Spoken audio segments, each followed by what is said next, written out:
amor por mí es más dulce que la miel y tu misericordia es nueva cada día.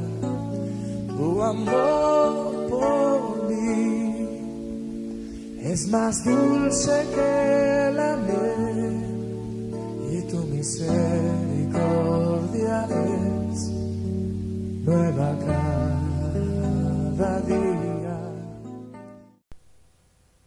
Buenos días. Buenos días. ¿Me oyen? Perfecto. Ahí está. Perfecto. No saben lo contento que estoy de estar aquí con ustedes.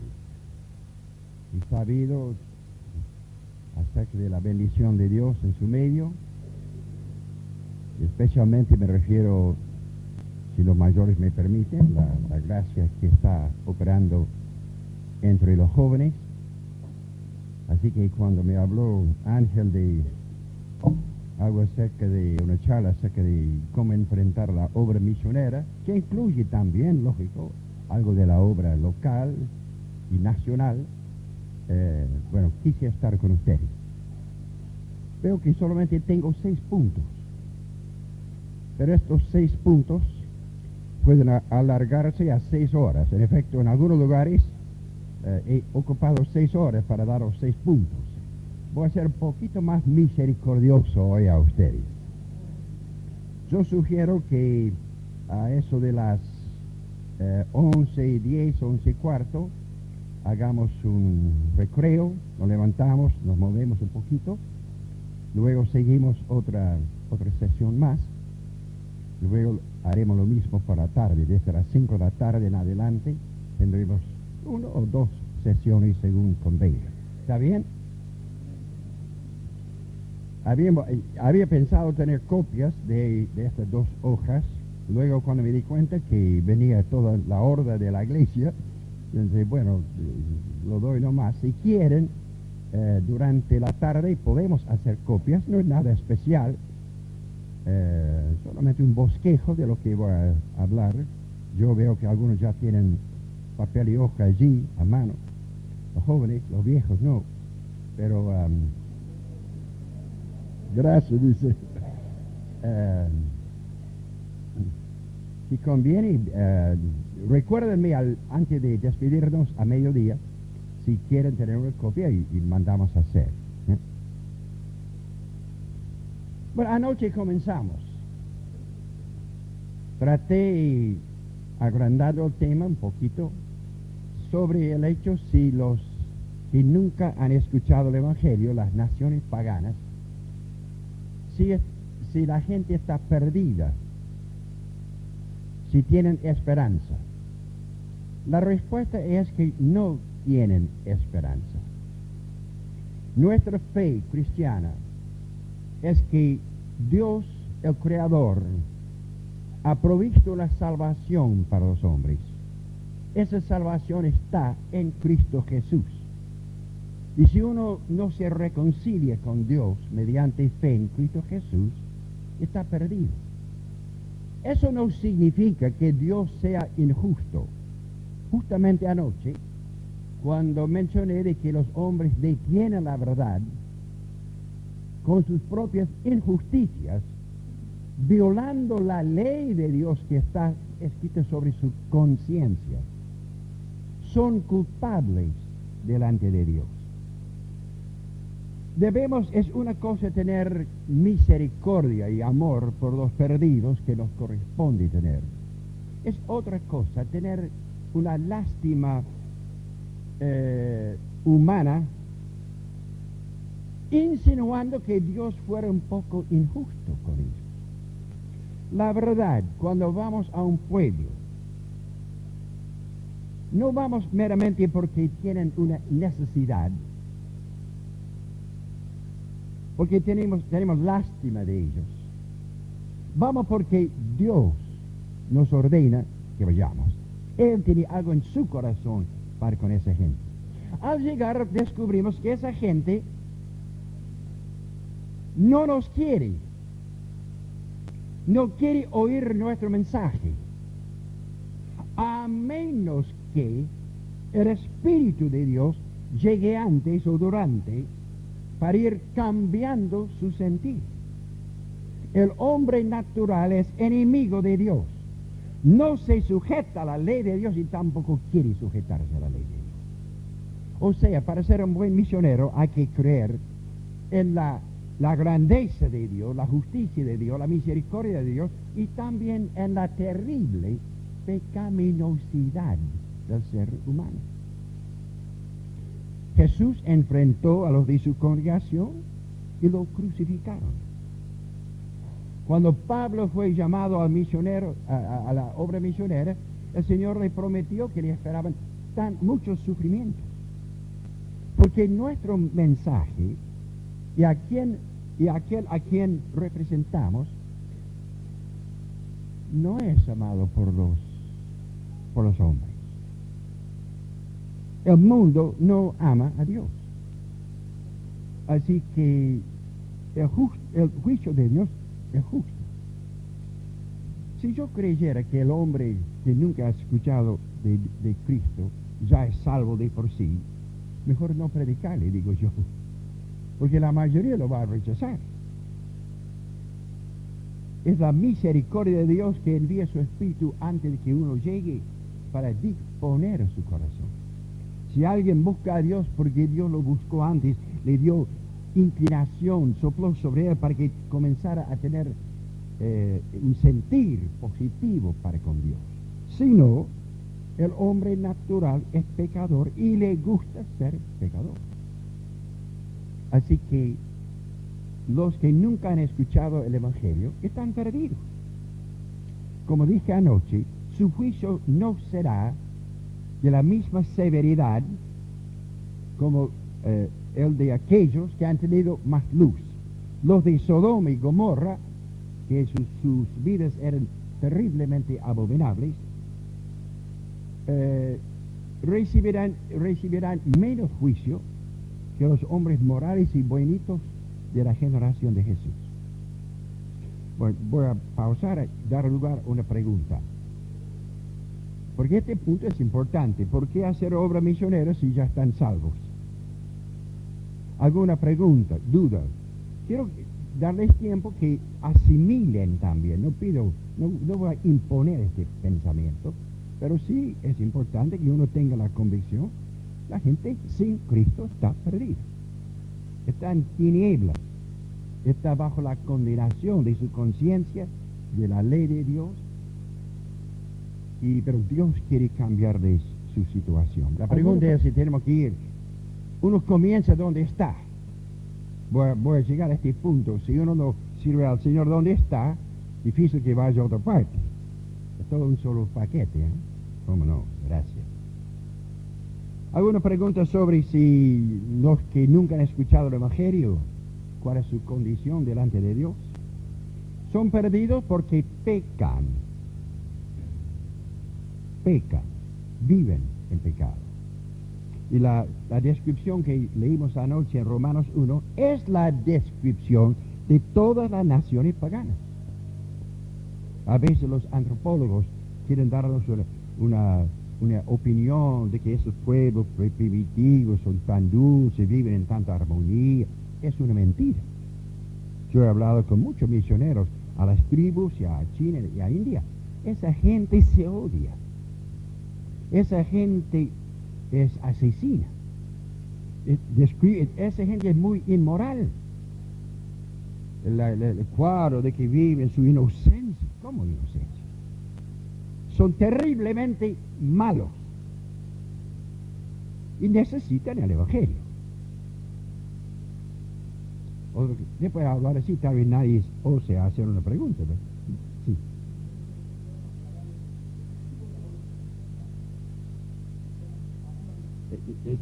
¿Lo escuchan? De pie y mirando un poco.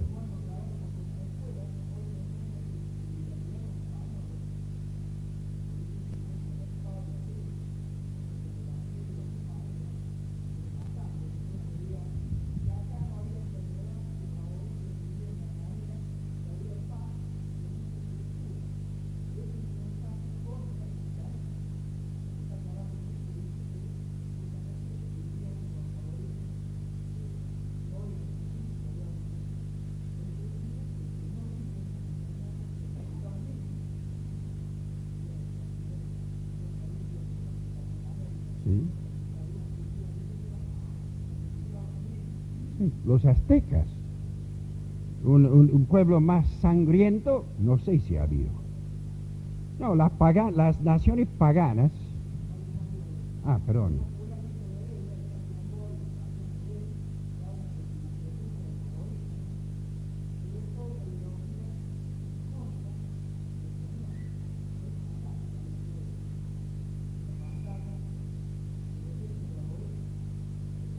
Muy bien, muchas gracias. Los aborígenes en el país, aquí, a veces se sale a su defensa que necesitan ser defendidos también. Los blancos, nosotros, los hemos explotado, es cierto. Al mismo tiempo, entre sí, tienen muchos problemas, mucho odio. Una tribu contra otra, etcétera, etcétera. Así que es una mentira, es un cuadro falso dar a entender de que son inocentes y buenitos y que nosotros los civilizados, especialmente los de las religiones, vamos y contaminamos no, nosotros vamos en son de paz, con mensaje de paz. Sí, de pie, a pesar de la linda voz que tenés.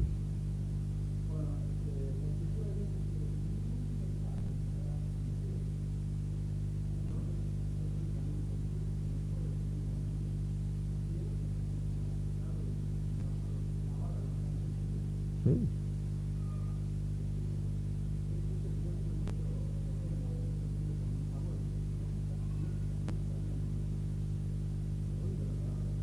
Sí.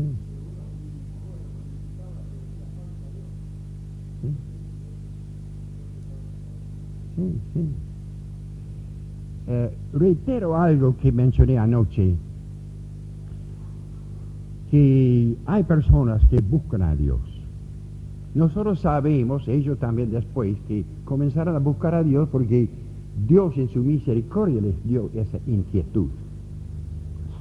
Mencioné el caso de Cornelio, es muy importante. Sus oraciones subían a Dios y sus limosnas. No todo esfuerzo por hacer bien es señal de hipocresía. Puede ser señal de una buena disposición de vivir bien. La Escritura dice que sus limosnas subían a Dios. Lógico, sus limosnas y sus oraciones no le salvaron.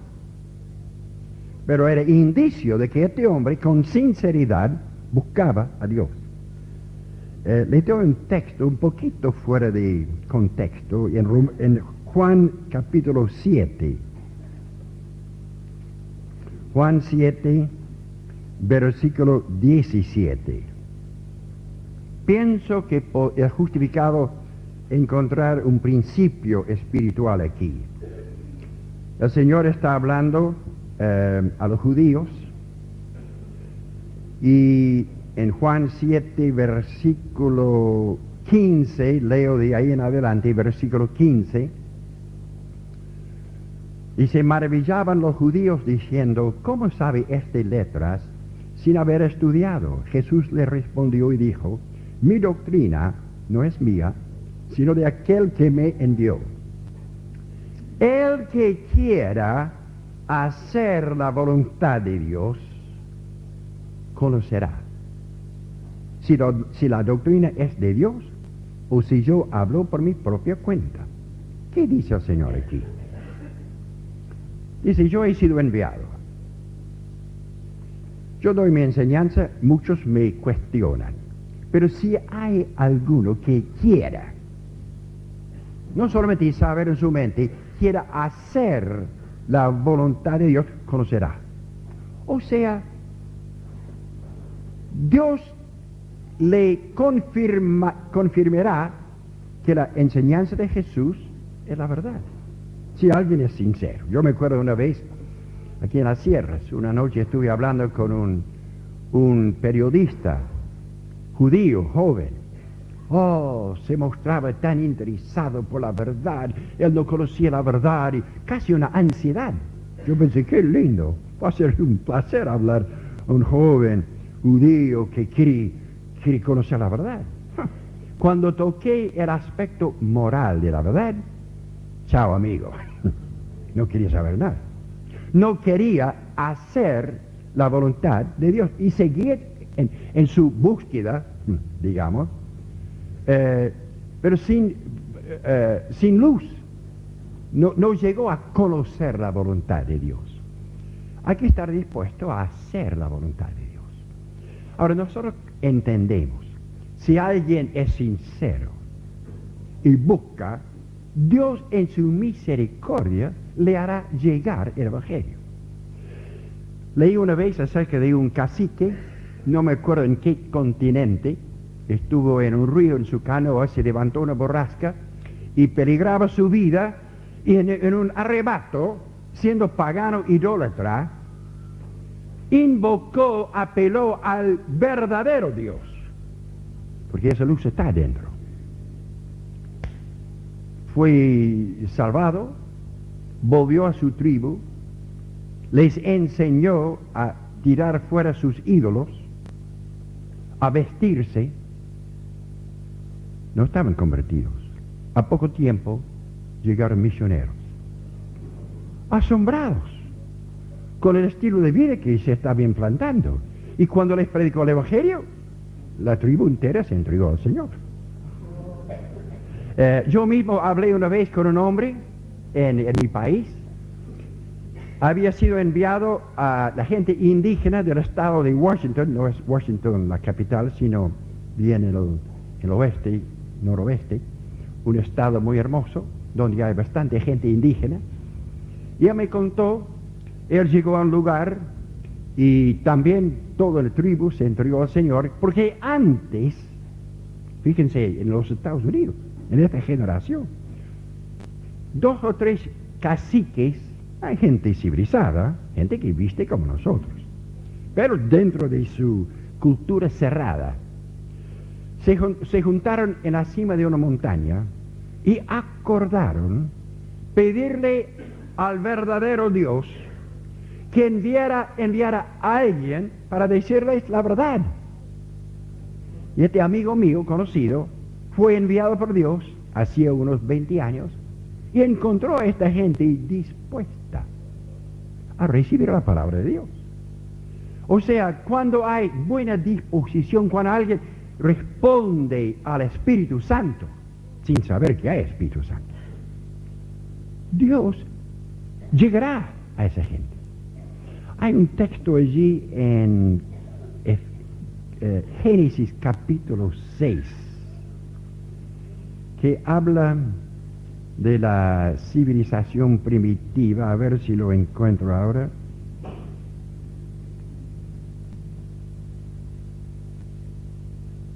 Si no la encuentro voy a tener vergüenza. Ah, sí, Génesis 6:3.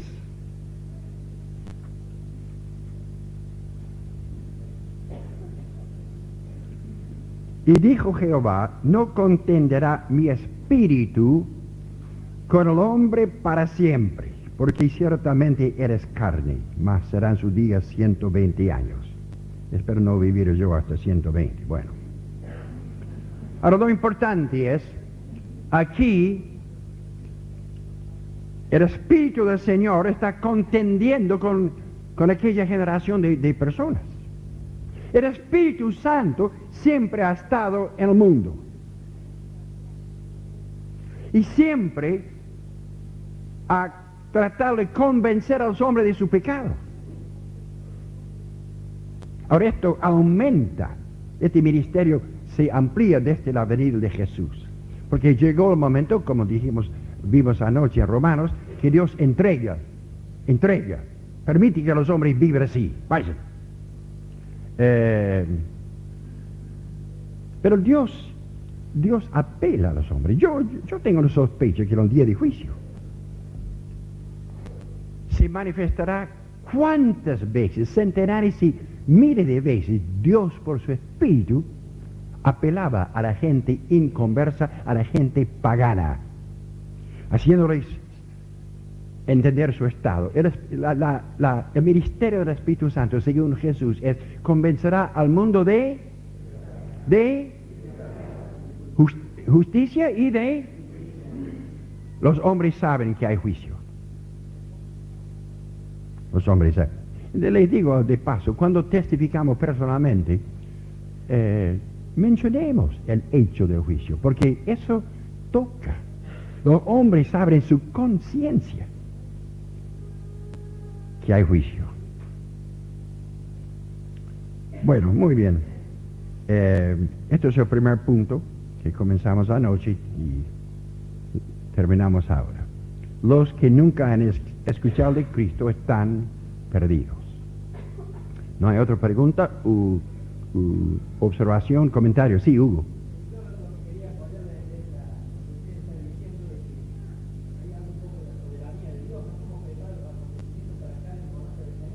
Exactamente.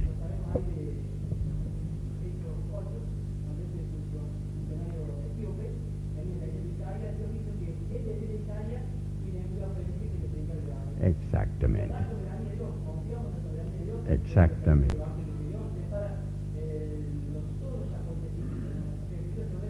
Exactamente. Mira, la soberanía de Dios es nuestro sostén. Dios quiere hacer algo. Sí. De pie.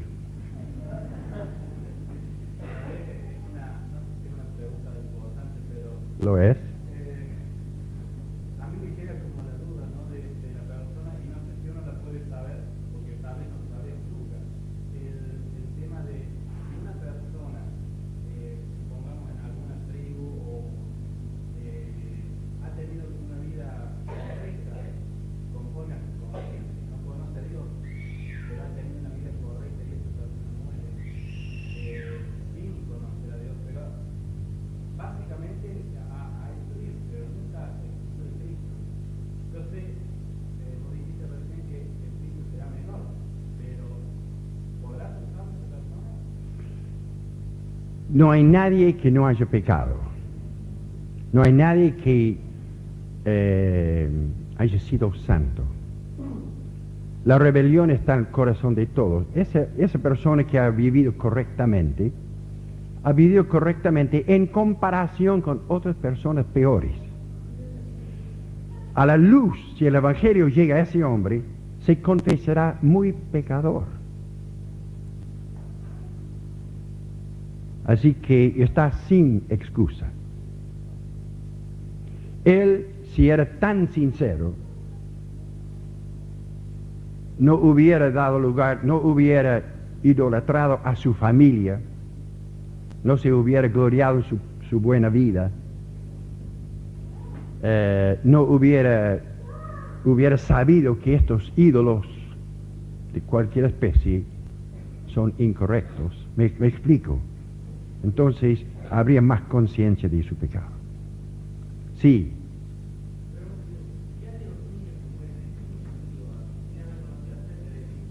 Pero vamos a... Sí. La Biblia explícitamente... Buena pregunta, muchas gracias. En otras charlas como este hemos tratado esto. La Biblia explícitamente no trata el problema. Nosotros partimos de la base que Dios es justo. Los hombres están perdidos porque pecan voluntariamente contra Dios. Uno que nace en la infancia, entendemos que no ha pecado voluntariamente contra Dios.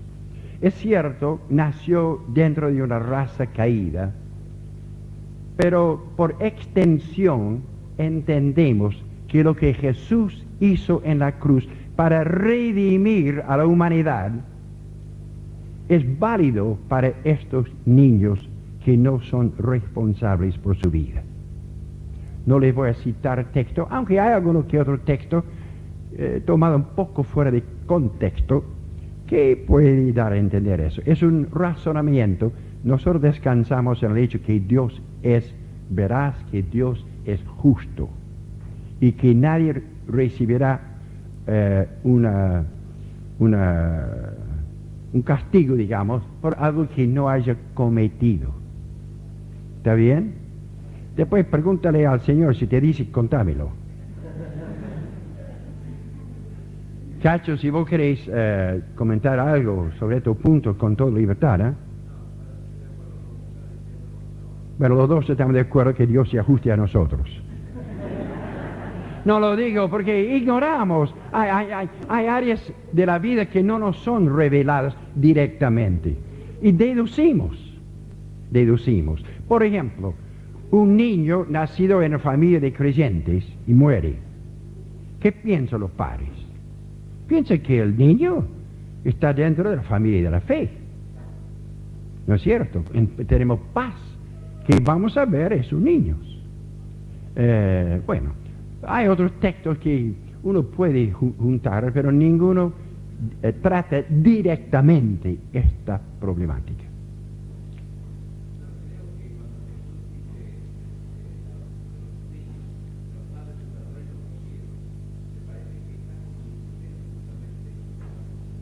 Sí, es uno de los textos que da a entender, aunque él específicamente hablaba de niños vivos que estaban ahí con su espíritu abierto a él.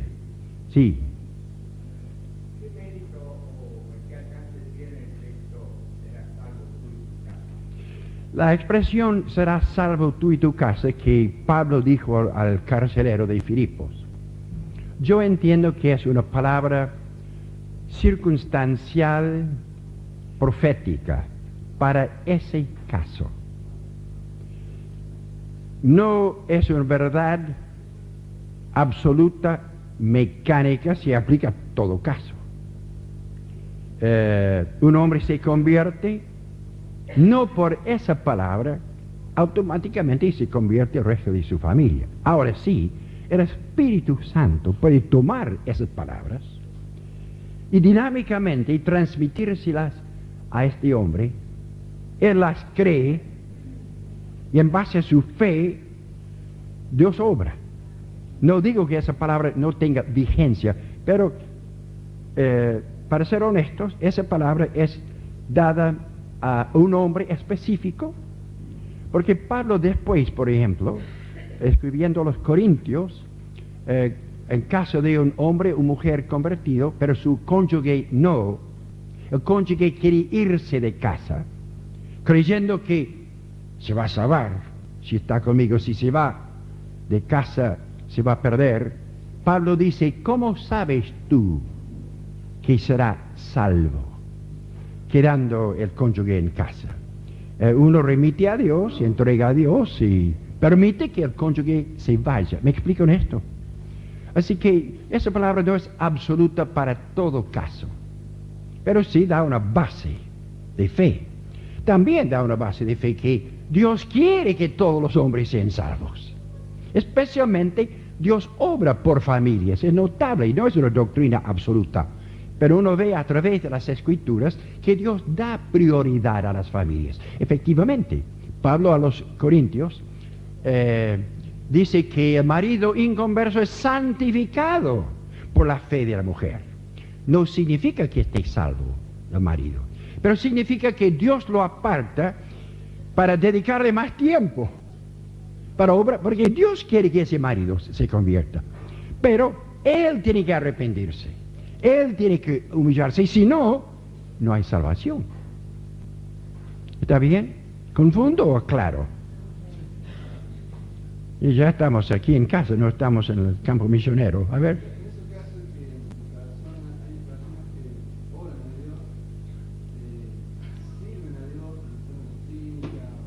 ¿Lo oyen? Gira un poquito más, llenar los pulmones de aire y un poco de vocalización. Mira, yo te escucho, mira Lisa a ellos.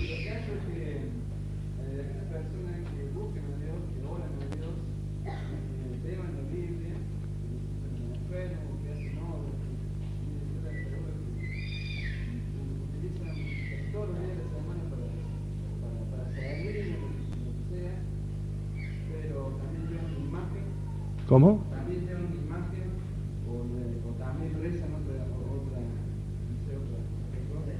Y suponga que usted tiene un accidente de persona y muere, esa persona realmente está buscando a Dios.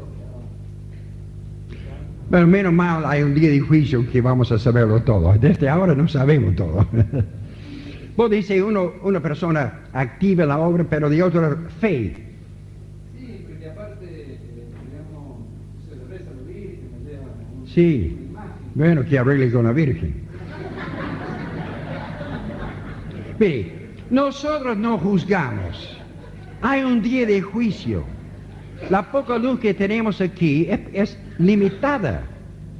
Así que, si vos te referís a una persona católica, Dios sabe cuando una persona tiene una fe salvadora, aunque tenga algunas hilachas. ¿Me explico? Nosotros no andamos diciendo, vos sos salvo, vos no. Lo encomendamos a Dios. No somos jueces. Bueno, ¿qué haces ahí? Vamos a terminar mañana a las 11:30 de la noche. Mi segundo punto, el llamado misionero. El llamado. ¿Cuántos han oído hablar del llamado? Sí, oímos comentarios, el llamado. He sido llamado, él ha sido llamado. Brevemente digo lo siguiente. La palabra llamar se emplea para varias situaciones en la vida. Somos llamados a la salvación.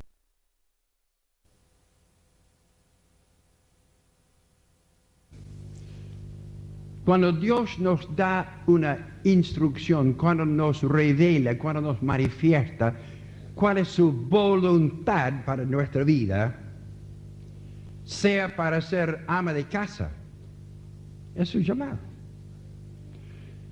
Si Dios nos llama al matrimonio, si nos llama a la soltería, el término llamar se emplea en las Escrituras para abarcar los diferentes estados a que Dios nos conduce para que vivamos en Él.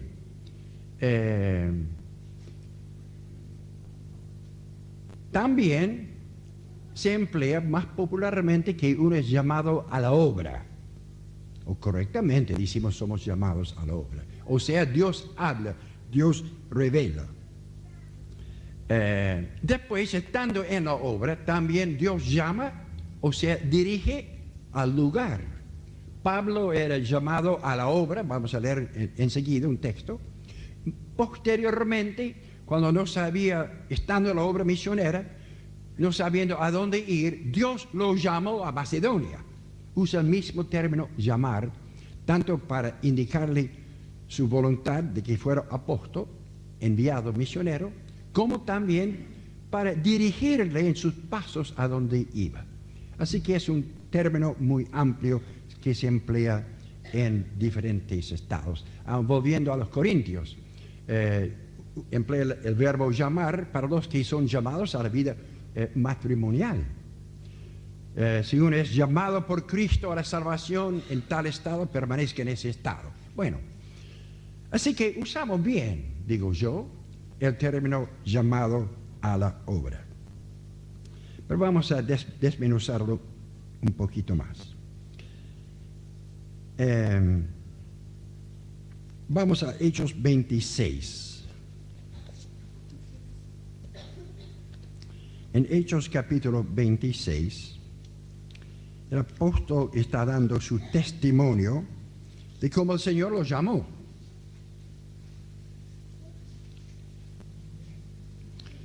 Él se defiende delante de la autoridad romana, está ante Agripa, y en Hechos capítulo 26 está explicando, dando testimonio de su conversión. 14 dice, habiendo caído todos nosotros en tierra, oí una voz que me hablaba y decía en lengua hebrea, Saulo, Saulo, ¿por qué me persigues? Dura cosa te es dar cosas contra el aguijón. Yo entonces dije, ¿quién eres, Señor? El Señor dijo, yo soy Jesús, a quien tú persigues. Ahora escuchen, pero levántate y ponte sobre tus pies, porque para esto he aparecido a ti, para ponerte por ministro y testigo de las cosas que has visto y de aquellas en que me apareceré a ti, librándote de tu pueblo y de los gentiles de las naciones, a quienes ahora te envío, para que abras sus ojos, para que se conviertan de las tinieblas a la luz y de la potestad de Satanás a Dios, para que reciban, por la fe que es en mí, perdón de pecados y herencia entre los santificados. Aquí vemos que Pablo fue llamado en forma directa. Hay un llamado a la obra que es muy directa. Dios te habla. Eso no significa que ya te lanzas. Vamos a ver eso esta tarde. Pero Dios te comunica, te transmite el hecho de que Dios, desde antes de la fundación del mundo, si quiere, tuvo un plan para tu vida y ahora te lo comunica. Su plan es que vos estés dedicado, en este caso, al ministerio y al ministerio misionero. Pablo iba a ser misionero. La palabra, como ustedes saben, la palabra misionero es la palabra apóstol. Apóstol viene del griego, misión, misionero viene del latín, pero es la misma palabra. Pablo, así que desde su conversión, puede ser después de su conversión, Dios manifiesta directamente. Yo me acuerdo cuando Dios me habló a mí. No tuve ninguna experiencia como San Pablo, no caí a tierra, no vi una voz, pero estuve leyendo las Escrituras en mi Ford A, eso ya me clasifica, ¿no? Yo era el último año de la escuela secundaria y estaba sentado en mi cochecito antes de ir a la escuela, como solía hacer, y leía del Nuevo Testamento. Dios me habló, por un texto bíblico, pero nunca dudé, porque era Dios. Nunca dudé. Si se lo hubiera comentado a otros, me habrían echado un balde de agua, porque nadie podría creerlo, ni yo, que Dios tuviera algo así para mí. Es soberano. Y a veces Dios llama, o sea, te comunica cuál es su voluntad. Ahora, esto puede dar lugar a dudas. Vamos a tratar las dudas más adelante. Hay otra manera en que Dios llama. Hechos 16.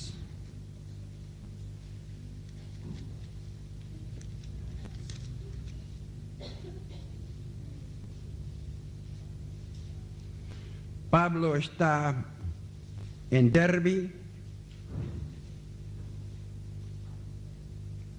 y encuentra a cierto discípulo llamado Timoteo, y versículo 3 dice, versículo 3, quiso Pablo que éste fuese con él. Quiso Pablo que éste fuese con él. Uno está sirviendo al Señor en forma natural y otro viene y desea que vos le acompañéis en la obra. Lógico, vos lo vas a encomendar al Señor. Esto está descrito muy escuetamente. Sin duda, el Timoteo lo pensó, lo encomendó al Señor, recibió confirmación, pero el llamado vino, en este caso, por medio de otro. Ahora, puede ser que Timoteo ya tuviera sensación, yo lo sé, pero se materializó, se hizo efectivo el llamado, cuando otro dice, yo quiero que vos vayas conmigo. Hay casos en que ciertos siervos de Dios sienten que fulana mengana, si es femenino también, debería sumarse al equipo apostólico, digamos, para servir. El llamado de Dios puede venir a través de otros. Damos ese lugar, esa libertad a Dios. Hechos 11. Hay otra manera en que uno descubre el llamado de Dios, o el llamado de Dios viene a él. En Hechos 11, versículo 19 al 21, 19 al 21, ahora bien, los que habían sido esparcidos desde Jerusalén, a causa de la persecución que hubo con motivo de Esteban, pasaron hasta Fenicia, al norte de Palestina, Chipre, la isla, y Antioquía, otra vez al norte, del continente, no hablando a nadie la palabra, sino solo a los judíos. Ahora estos son hermanos comunes, digamos, cristianos, convertidos, judíos. Por la persecución salen y dan testimonio, digamos, como cualquiera. 20. Pero había entre ellos unos varones de Chipre y de Cirene del norte de África, los cuales cuando entraron en Antioquía hablaron también a los griegos, a los no judíos, anunciando el evangelio del Señor Jesús. Y la mano del Señor estaba con ellos, y gran número creyó y se convirtió al Señor. No da nombres aquí, pero en capítulo 13 sí. Estos hombres son discípulos de Cristo y de repente descubren que Dios los usa en forma no usual y se crea una obra. Están en la obra. En nuestros casos, hay personas que se mudan por motivo del trabajo. En este caso se mudaron por motivo de la persecución, por motivo del trabajo, o van a otra parte para cuidar a algún familiar, y aquí la mano del Señor los acompaña, y algo prende, algo sucede, y antes de tomar decisión ya están involucrados en la obra. Han sido llamados. Dios no les dijo nada. Lo puso allí y luego dicen, ya son llamados. Mi voluntad es que trabajen ahora. Ahora yo sé, todos trabajamos. Hay un sentido general en que todos servimos al Señor. Pero también Dios pone mayor responsabilidad sobre algunos. Y es bueno que ellos sepan, esto es lo que Dios quiere que yo haga. Para estar ubicado y no pretender algo más allá de lo que Dios me pide.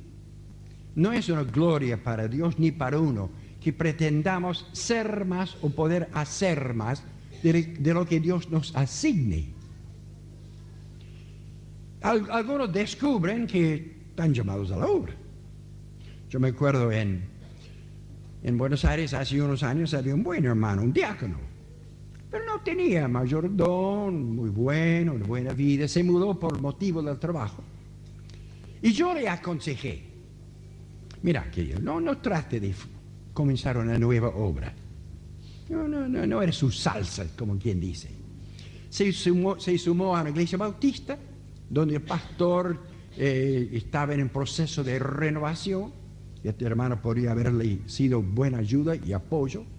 Pero después la iglesia rechazó al pastor y se fue. Y este hermano también no sabía qué hacer, y bueno, andaba por aquí, por allá. Pero con el tiempo, especialmente con el apoyo de Osvaldo Cepeda, se desarrolló una obra y él está haciendo un trabajo muy lindo, pero muy lindo. Uno que yo decía que era diácono, aunque no se le ha impuesto las manos aún, está pastoreando. Él con dos más están desarrollando una obra. Así que es la voluntad de Dios que él enfrente esa responsabilidad.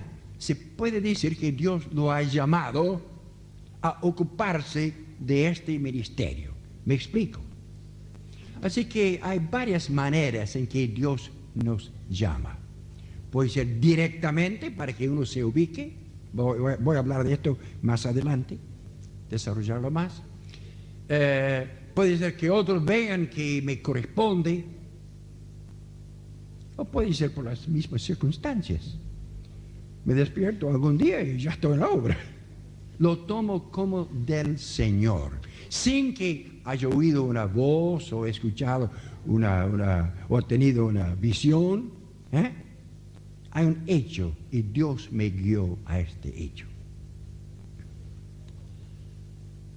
En todo caso, lo que vale es la confirmación y la paz que da el Espíritu Santo.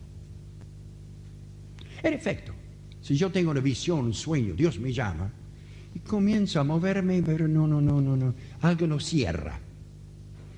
No tengo paz. Entonces, si yo no tengo paz en el Espíritu Santo, voy a cuestionar lo que yo creo haber sido una revelación. porque yo me puedo equivocar. Nos interesa mucho el testimonio del Espíritu. Ustedes lo van a leer en este último número de En Comunidad, mi testimonio de una pareja que recién se ha ido a Bolivia. Cuando me hablaron, tuve la impresión que esperaban que yo les presentara todo sobre una bandeja. Le dije, no, ustedes tienen que buscar a Dios. Ustedes tienen que asegurarse que Dios los llama a esto. Si no llegan a tener esa convicción, no quiero que dependa de mí. Porque en este caso yo también los busqué. En este caso había oído algo acerca de ellos, junté cabos y llegué a ellos. Les propuse la posibilidad, pero eso no es suficiente. Ellos tienen que tener la paz del Espíritu Santo en su espíritu. Dios nos llama allí. El otro día recibí la primera carta de ellos. No la voy a conservar. ¿Han tenido más problemas? Y él se da cuenta. Esto es para que nos arreguemos en Dios. Lo veo con problemas, pero enfrentando porque Dios los llamó. No porque tal Benson les entusiasmó. Que Benson y nadie les entusiasme. Llegan a tener su propia fe en Dios y si no, quédense allí al molde. ¿Está bien eso, Cacho? ¿Está de acuerdo? Bueno, yo tendré que estar aquí para corregirme cuando hablo mal.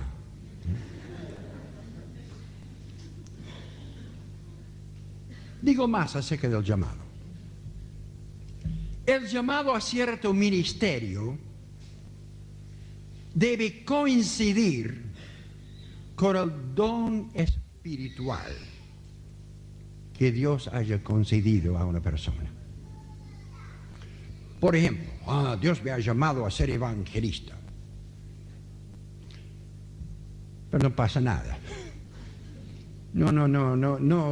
No me fluye, no hay un don. Dios no ha depositado en mí. Ahora puede ser que Dios me llame en un momento antes que tenga la gracia. Eso para que me prepare. De esto vamos a hablar esta tarde. Es una cosa el llamado, otra cosa el salir a la obra. Pero cuando salga, debe haber evidencia de una gracia depositada en uno por medio de Cristo Jesús. Dios no me llama a un ministerio y luego no me da gracia. Como leímos anoche en Romanos, Pablo dice, él reconoce que Dios le había dado gracia y apostolado.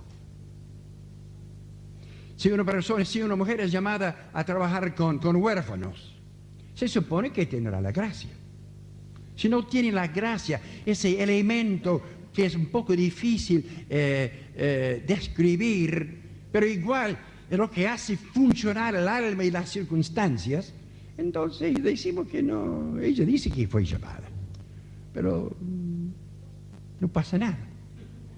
¿Cuál es tu don espiritual? Ahora, no quiero ser demasiado severo con esto.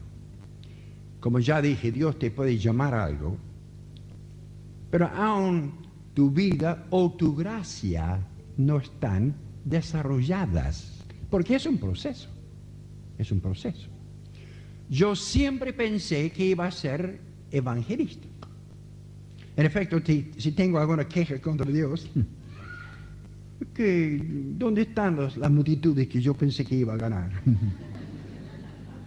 No. Pero yo tengo que funcionar conforme a mi gracia.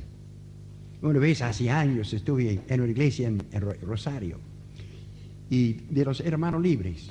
Y en ese tiempo había una reunión para los creyentes antes y luego de predicación del evangelio después.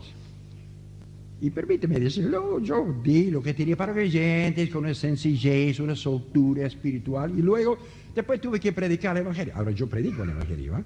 En efecto, la última vez me dice que me van a invitar otra vez. Así que esperanzas tengo. Pero en aquella ocasión di algo para los creyentes y fluía. Y después cuando di para los inconversos, gracias hermano Benson. Y el pastor allí me comentó la diferencia cuando yo hablaba para los creyentes y cuando hablaba para los inconversos. ¿Qué va a hacer?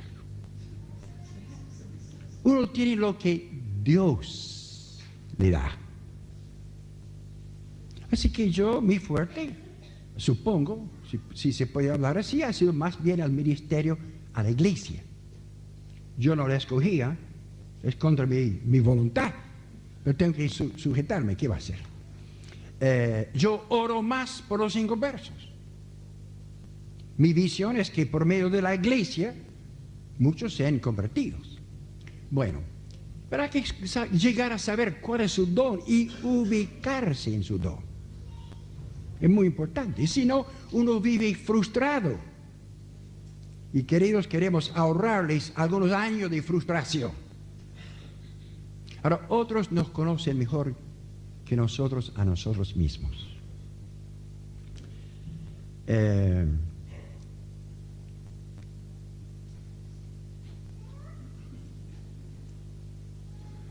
Yo supongo que Dios revela su voluntad a uno, llama a uno, cuando aún no está preparado, con el fin de que se disponga a prepararse. ¿Me explico? Dios te llama a ser maestro de niños. Bueno, tenés que prepararte. Dios te llama a ser médico. Por favor, espero que te prepares. Si Dios te revela de antemano lo que vas a hacer, prepárate. Hay muchas chicas, y espero que sí, que tienen la convicción: yo voy a ser esposa y madre de hijos. Muy bien, que se prepare. Que se prepare. Que no estudie la arqueología, entre tanto. Que se prepare en la cocina, conozcan los valores de la comida, en fin, que se preparen para ser esposas y madres. Es su vocación. Que se case una chica y no sepa ni freír huevos. Pero es bastante común, ¿eh? Porque hoy día la chica es casi una desgracia pensar: solamente me voy a casar. ¿Cómo solamente se va a casar? Es la voluntad de Dios, hombre. Estudiar tantas cosas que cuestan millones al gobierno y después no rinde nada. Yo me acuerdo cuando fui a la graduación de mi hijo médico. Quedé sorprendido. La mitad de los egresados eran mujeres.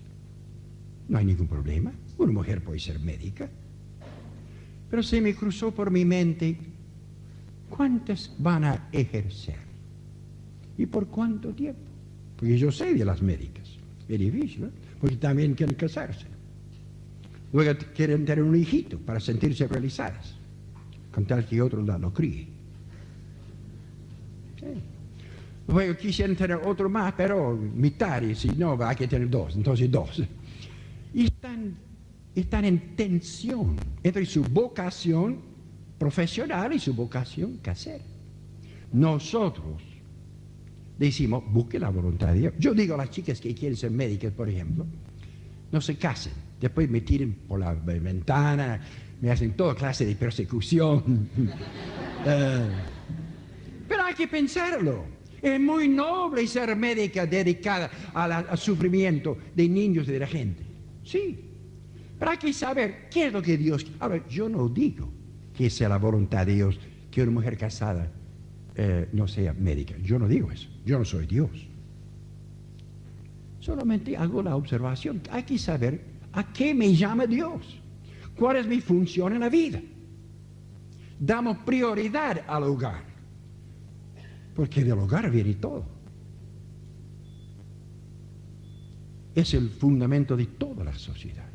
Es muy importante. Minimizar el hogar es minimizar la vida humana. El problema del mundo hoy son los hogares, no es la iglesia. No es el gobierno, son los hogares. Y nosotros, como pueblo de Dios, enseñamos a la humanidad su prioridad, lógico. Primero Dios y luego la voluntad de Dios. El hogar, el trabajo, la iglesia, etc. Bueno, Así que si Dios te habla a vos acerca de la obra misionera o la obra, es para que uno se disponga a aprender. Hablaremos también más de esto esta tarde. Termino con este punto, por ahora, sobre el llamado. La autenticidad del llamado debe ser corroborada por otros, especialmente por el magisterio de la Iglesia. Hechos 13. Hechos 13, ya estamos otra vez en Antioquía, que era la ciudad misionera de la iglesia primitiva. Había entonces en la iglesia que estaba en Antioquía, 13:1, profetas y maestros. Por maestros entendemos pastores. Bernabé, Simón el que se llamaba Níger, Lucio de Cirene, de África, Manaén, el que se había criado junto con Herodes el tetrarca, y Saulo. Ministrando estos al Señor y ayunando, dijo el Espíritu Santo. Ahora fíjense a quién habla el Espíritu Santo. Apartadme a Bernabé y a Saulo para la obra a que los he llamado. ¿A quién habló el Espíritu Santo? ¿A Bernabé, a Saulo o a los otros? A los otros. Apartadme. Yo quiero que ustedes aparten para mí a estos dos que están en su círculo. Debe haber confirmación no solamente de los hermanos en general, sino de los que están en la obra.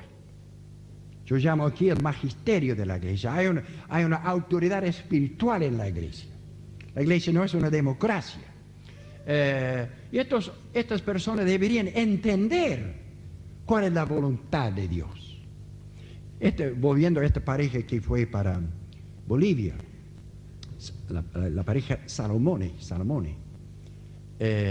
Llegado el momento, yo los llevé delante de los pastores. Él contó su historia, su testimonio. Sabían de lo que estaba haciendo en la obra, en su ciudad de Campana. Y cuando terminó, todos los pastores dijeron, pero ¿qué podemos decir? Es tan evidente que Dios lo llamó, lo ha preparado y lo está guiando. Y el muchacho lloró. Los hermanos lo rodearon y oraron y profetizaron sobre él. Y fue una tremenda confirmación. No era suficiente que yo lo apoyara. El magisterio es una cosa de la iglesia.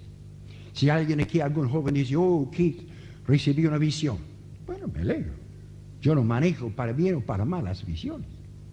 Pero en última instancia, ¿cómo está la vida? ¿Cómo está tu ministerio presente? ¿Qué dice tu pastor? ¿Y qué dicen las personas maduras en la fe? Eso vale mucho para nosotros.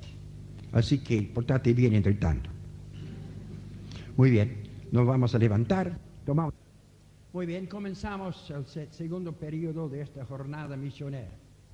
Tenemos título y todo.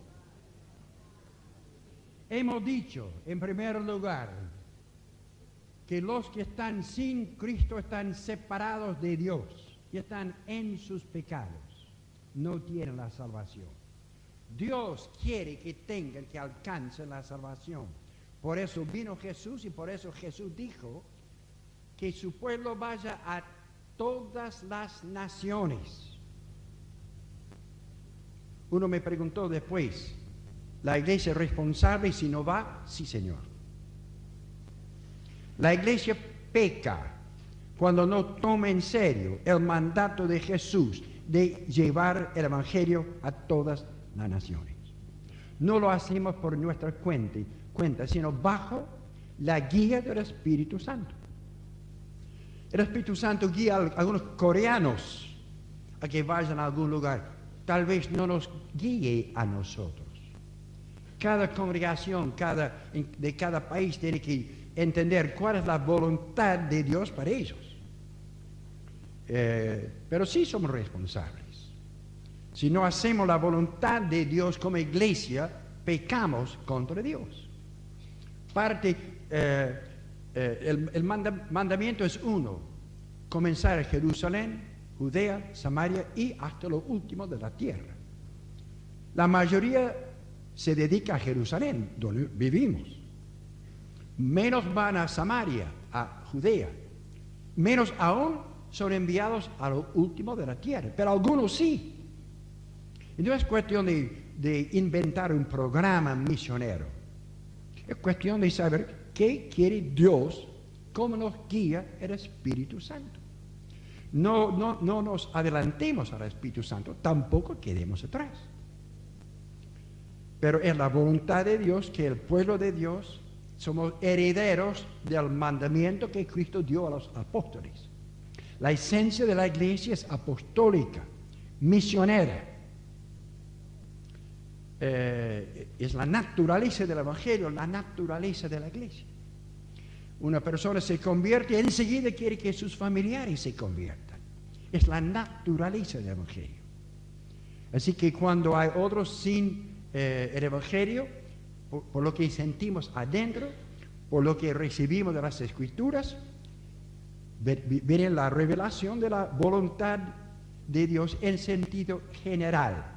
Particularmente buscamos al Señor, recibimos instrucciones y obedecemos. A nosotros los pastores, escúchame bien, nos interesa saber cuáles hermanos entre nosotros sienten posiblemente algo de parte del Señor. Nosotros no inventamos, no imponemos. Queremos percibir, queremos discernir lo que Dios está haciendo en unos y otros. Yo tengo una lista de nombres de jóvenes, por ejemplo, de varias ciudades. Me han comunicado su sentir. Así que yo trato de conocerlos un poquito y encauzarles, aconsejarles. Les doy un consejo según su estatura, según el momento de su vida. Si un niño de 11 años me habla, le animo que se desarrolle, que agrade a Dios, que Dios no le pongo duda, porque Dios habla a niños. Dios habla a jóvenes. Yo les mencioné que Dios me habló a mí cuando jamás otro me hubiera hablado. Fui a la escuela dominicana, fui a la escuela bíblica, después me pusieron fuera por mi vida de altibajos. Pero Dios me metió otra vez, porque